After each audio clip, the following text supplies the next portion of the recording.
Hi అండి, నమస్తే. నేను శ్రీలత. ఈరోజు ఒక మంచి పచ్చడి రెసిపీతో వచ్చానండి మీ ముందుకి. అది వాక్కాయలని అంటారండి. వీటిని వాక్కాయతోటి పచ్చడి చేసుకుంటే ఎమ్మీగా కమ్మగా ఉంటుందండి. అయితే ఇది మనకు ఈ వాక్కాయ అనేది ఓన్లీ వర్షాకాలం సీజన్లోనే దొరుకుతాయి, ఇంకా తర్వాత ఎప్పుడు కూడా దొరకవు. దొరికినప్పుడు వీటిని కొంచెం ఎక్కువ తీసుకోవడానికి ట్రై చేయండి. చాలామందికి అసలు వాక్కాయ అంటే కూడా తెలియట్లేదండి. ఇవి ఎక్కువ శాతము మన ఇండ్ల మధ్యలో ఉండేవి చెట్లు, ఎక్కువ కొంచెం అడవి ప్రాంతాల లాంటి వాటిల్లోనే ఈ చెట్లు ఉంటవి. అయితే ఇవి మనకు చాలా ఔషధ గుణాలు కలిగిన పండు అని చెప్పొచ్చండి. వాక్కాయ అనేది షుగర్ లెవెల్స్ తగ్గియడము, అలాగే కిడ్నీస్లో స్టోన్స్ ఉంటాయి కదండి, అవి కూడా కరిగిపోతాయి అంటారు. చాలా అంటే చాలా హెల్త్ బెనిఫిట్స్ ఉన్న కాయ అని చెప్పొచ్చండి. ఇదైతే మనకు దొరికే సీజన్లో కాబట్టి దొరికినంతలో ఈ 3-4 నెలలు దొరుకుతాయి అంతే. ఈ 3-4 నెలల్లో ఒక 5-6 సార్లు తినే ట్రై చేయండి. దానివల్ల ఆరోగ్యానికి ఎంతో అంటే ఎంతో మేలు కలుగుతుంది. మనం దీన్ని పప్పు రూపకంగా అయినా చేసుకోవచ్చు, పచ్చడి అయినా చేసుకోవచ్చు, లేదా పులిహోర అయినా చేసుకోవచ్చు. ఏ రకంగా తీసుకున్నా మనము ఆ వాక్కాయ అనేది తీసుకోవడము ఆరోగ్యానికి చాలా మంచిదని నేను ఫైనల్గా చెప్పే ముచ్చటండి.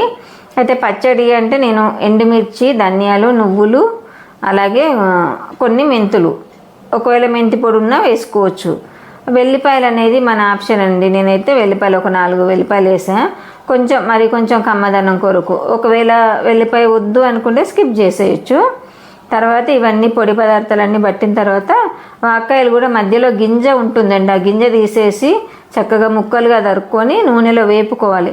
చాలా త్వరగా మగ్గిపోతాయండి. అవి కూడా ఉండడం కాయ గట్టిగా ఉంటుంది, కానీ నూనెలో వేసేగానే సిమ్లో పెట్టి మూత పెట్టినామంటే ఒక 2 మినిట్స్లో మగ్గిపోతాయండి. ఆ మగ్గిపోయిన తర్వాత ఈ మనం ముందు ఎండుమిర్చి పట్టుకున్నాం కదా, దాంట్లో వాక్కాయ ముక్కలు కూడా వేసి ఒక్కసారి బాగా మెత్త కూడా అక్కర్లేదు, ఒక్కసారి 2 పల్స్ ఇస్తే సరిపోతుంది. తర్వాత మనం నార్మల్గా పోపు పెట్టుకోవడమే. పోపులో మన ఇష్టం ఇంగువ కావాలంటే వేసుకోవచ్చు, లేకపోతే లేదు, కానీ ఇంగువ వేస్తే రుచి కొంచెం బాగుంటుంది. అలాగే నా ఛానల్ సబ్స్క్రైబ్ చేసుకోండి, లైక్ చేయండి, కంటెంట్ నచ్చితే షేర్ కూడా చేయండి. వీలైన వాళ్ళు మాత్రము ఈ సీజన్లో దొరికే వాక్కాయలను మాత్రం ఎవ్వరూ మరవకండి, వదలకండి, తింటూ ఉండండి. ఏదో రూపకంగా సి విటమిన్ కూడా పుష్కలంగా ఉంటుందండి. ఇది ఉండటానికి కొంచెం ఒగరు పులుపుదనం ఎక్కువ ఉంటుంది, ఒగరు తక్కువ ఉంటుంది. కొంచెం పండు ఎక్కువ అవుతుంటే పులుపు వస్తుంది, కొంచెం లేతకాయ తింటే మాత్రం ఒగరుగా ఉంటుంది. చాలా అంటే చాలా మంచిదని చెప్తానండి. ట్రై చేయండి కంపల్సరీ. మార్కెట్లో చాలా దొరుకుతున్నాయి. చూసారా, పోపు పెట్టేసిన తర్వాత చక్కగా వేడివేడి అన్నంలో ఇంత నెయ్యి వేసుకొని తింటే కమ్మగా ఉంటుందండి.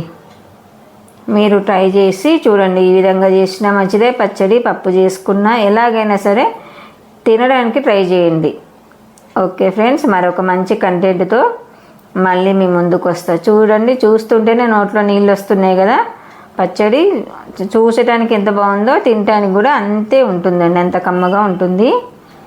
Okay, bye friends, bye.